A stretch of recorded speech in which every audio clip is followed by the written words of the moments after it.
جاتی ہے، ایصال ثواب کیا جاتا ہے، صدقہ جاریہ کیا جاتا ہے، تو میت کے گناہوں میں تخفیف ہوتی ہے، اور اگر میت گناہگار نہیں ہے تو میت کے درجوں کو بلند فرما دیا جاتا ہے، بے شک سبحان اللہ، بلند فرما دیا جاتا ہے۔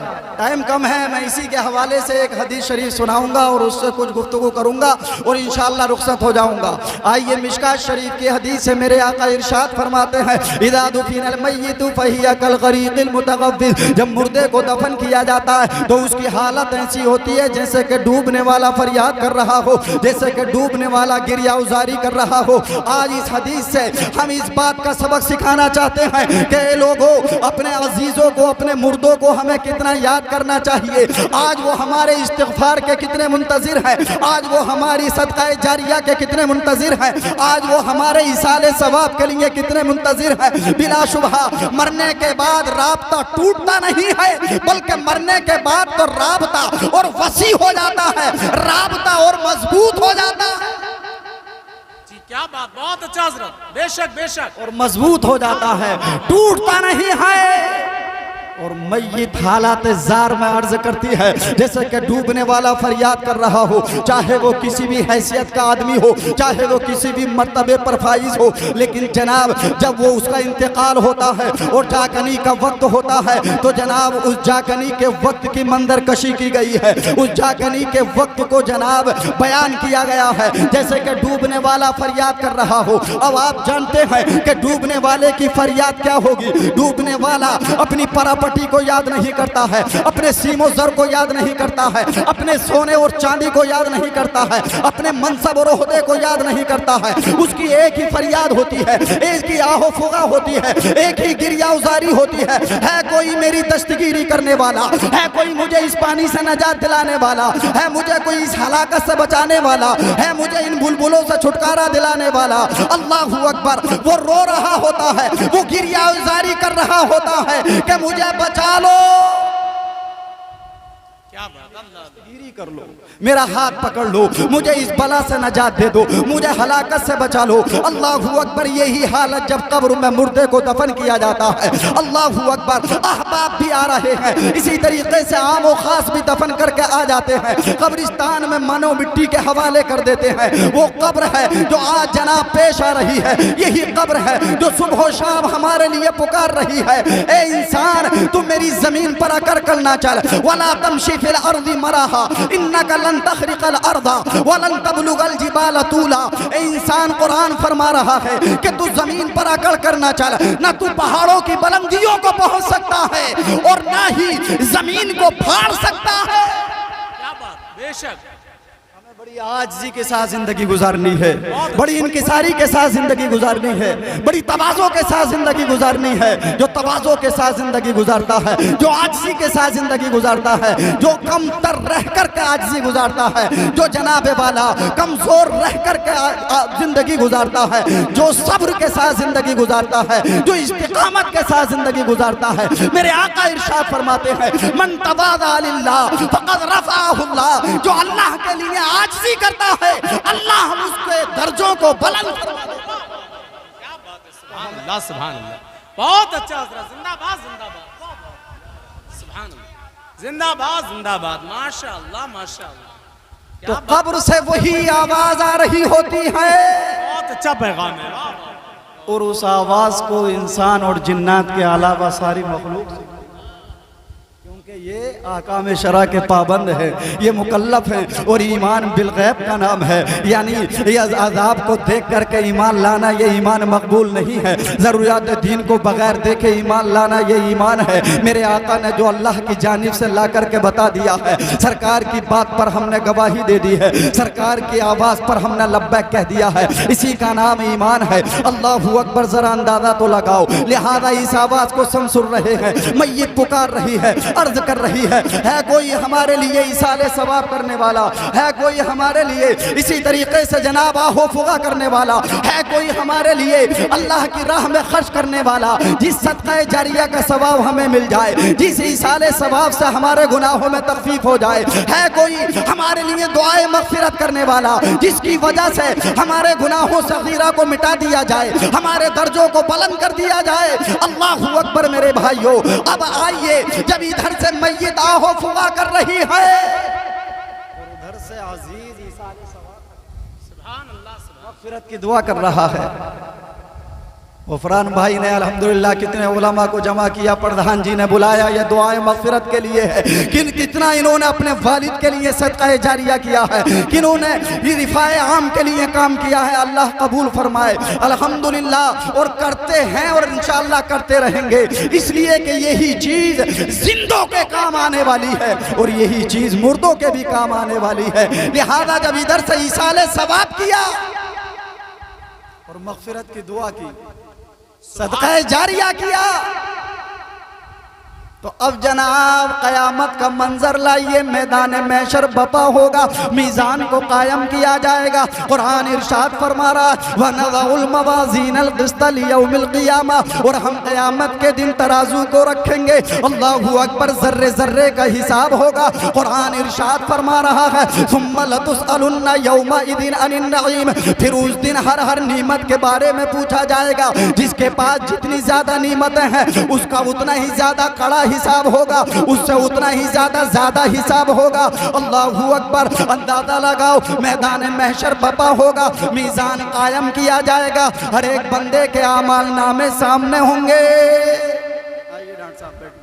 یعنی ہر ایک بندے کے اعمال نامے سامنے ہوں گے اور وہ اپنے اعمال نامے کو دیکھتا ہوگا۔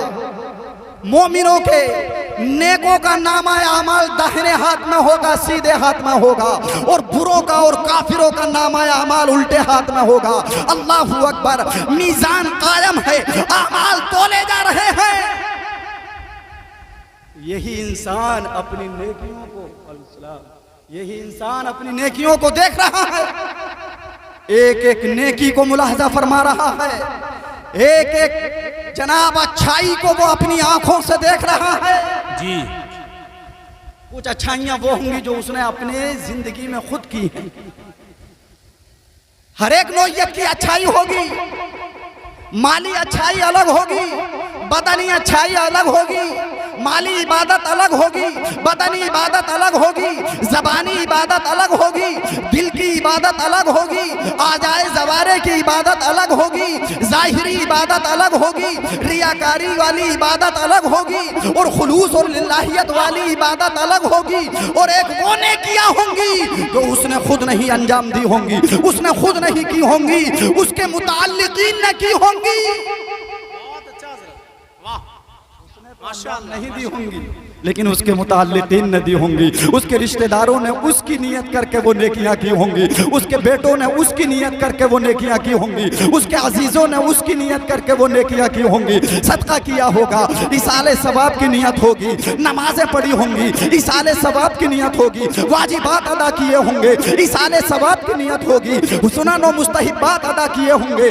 ایصال ثواب کی نیت ہوگی، ہر فرض اور واجب اور ہر سنت اور مستحب کا ثواب میت مرحوم کو پہنچایا جا سکتا ہے، اور آپ کے ثواب میں کوئی کمی نہ ہوگی۔ جب یہ میت اپنے اعمال نامے کو دیکھے گی اور ہر نوعیت اور ہر طرح کی نیکیوں کو ملاحظہ فرمائے گی، تو وہ نیکیاں جو ان کے متعلقین نے کی ہوں گی، ان نیکیوں کا اجر اتنا ہوگا کہ پہاڑوں کے برابر ہوگا۔ اللہ اللہ اللہ، سبحان اللہ سبحان اللہ، ان نیکیوں کا اجر کتنا ہوگا؟ پہاڑوں کے برابر ہوگا۔ یتبع الرجل یوم القیامت من الحسنات امثال الجبال، پہاڑوں کے جبل کی جمع جبال، پہاڑ مقید نہیں کیا گیا، متعین نہیں کیا گیا، امثال الجبال، پہاڑوں کے برابر، یہ پہاڑ سربا فلک پہاڑ کتنے عظیم الشان پہاڑ ہیں، کتنے قدآور پہاڑ ہیں، کتنے جناب عظیم الجثہ پہاڑ ہیں کہ ان پہاڑوں کا سلسلہ جناب کئی 100 کلومیٹر تک جاری ہے۔ اللہ اکبر۔ حدیث شریف کا مژدہ سنیے، میرے آقا کی بشارت سنیے، اے مومنو تمہارے دونوں ہاتھ میں لڈو ہیں، اگر پریشانی آئے اور تم برداشت کر لو تب بھی ثواب ہے، تم صبر کر لو تب بھی ثواب ہے، اور اگر اللہ نعمت عطا فرمائے، اگر اللہ انعام عطا فرمائے اور اس خوشی کا شکریہ طور پر اظہار کرو تو تب بھی ثواب ہے۔ اگر یہ مومن میدان کارزار میں جاتا ہے تو اگر یہ مار دیتا ہے تو غازی کہلاتا ہے، اور اگر یہ مر جاتا ہے تو شہید کہلاتا ہے۔ یہ ایمان کی برکت ہے، یہ ایمان کی برکت ہے میرے بھائیوں۔ اندازہ لگاؤ اب وہ نیکیاں جو متعلقین نے کی ہیں بظاہر، لیکن مقصد کیا ہے ان نیکیوں کو کرنے کا؟ مقصد ہے ایصال ثواب، مقصد ہے ایصال ثواب، مقصد ہے صدقہ جاریہ، مقصد ہے عزیز، مقصد ہے میت ہمارے والد ماجد کو اس کا ثواب مل جائے۔ اللہ اکبر۔ یہ ذرا اندازہ لگاؤ، اب یہ میت اپنی نیکیوں کو دیکھ رہی ہے، پہاڑوں کے برابر نیکیاں جب اس نے دیکھی ہیں، اور یہ نیکیاں خود انجام نہیں دی تھی، بنفس نفیس انجام نہیں دی تھی، خود سے ان کو نہیں کیا تھا۔ عرض کرے گی یہ میت، اے مولا، اسے تعجب ہوگا، حیرت انگیزی اور تعجب خیزی کے عالم میں یہ میت کہے گی فَيَقُولُ مَا هَذَا، یہ نیکیاں تو نے مجھے کہاں سے عطا فرما دی ہیں؟ یہ پہاڑوں کے برابر نیکیاں مجھے کہاں سے ملی ہیں؟ یہ اجر کہاں سے ملا ہے؟ یہ ثواب مجھے کہاں سے ملا ہے؟ اللہ اکبر۔ اللہ کی رحمت جوش میں آئے گی، ایک آسمان سے منادی ندا کرے گا، وَنَادَ مُنَادٍ مِّنَ السَّمَاءِ، آسمان سے ایک ندا آئے گی، یہ تو صحیح ہے کہ تو نے دنیا میں یہ نیکیاں انجام نہیں دی تھی، لیکن ارشاد ہوگا فَيُقَالُ بِإِسْتِغْفَارِ وَلَدِكَ، رب فرمائے گا یہ صحیح ہے کہ تو نے نیکیاں دنیا میں انجام نہیں دی تھی، لیکن تیرے عزیز نے، تیرے لڑکے نے، تیری بیٹی نے، تیرے بھائی نے، تیرے رشتہ دار نے، تیرے پڑوسی نے، تیرے عزیز نے تیرے لیے استغفار کیا تھا، مغفرت کی دعا کی تھی، ایصال ثواب کیا تھا، صدقہ جاریہ کیا تھا، اسی کے صدقے میں ہم نے تجھے پہاڑوں کے برابر نیکیاں، ہم نے تجھے پہاڑوں کے برابر نیکیاں عطا فرما دی ہیں۔ میت کہے گی کاش کوئی میرے لیے صبح و شام ایصال ثواب کرتا رہے۔ اس لیے ہمیں چاہیے کہ ہم زندوں کے حقوق بھی ادا کرتے رہیں اور مردوں کے حقوق بھی ادا کرتے رہیں۔ ان کی جناب جب وہ بیمار پڑیں تو زندگی میں ان کی عیادت کریں، جب وہ انتقال کر جائیں تو نماز جنازہ ادا کریں۔ یہ سب سے بڑی دعائے مغفرت ان کے لیے ہے۔ اور جب سپرد خاک کر دیا جائے تو ان کی قبروں میں گاہے بگاہے جائے، قبروں پہ جا کر کے ایصال ثواب کریں، گھر سے ایصال ثواب کریں۔ یہ دروازہ کھلا ہے، جب تک عالم برزخ رہے گا تب تک جناب ثواب پہنچتا رہے گا۔ میدان محشر میں اس ثواب کا پٹارہ کھلے گا، بڑا عظیم ہوگا۔ اللہ تعالیٰ آج کے اس جلسے کو قبول فرمائے اور آمین۔ حاجی سیٹھ صاحب کی مغفرت فرما کر ان کے درجات میں اضافہ فرمائے، آمین یا رب العالمین۔ وآخر دعوانا ان الحمدللہ رب العالمین۔ السلام علیکم۔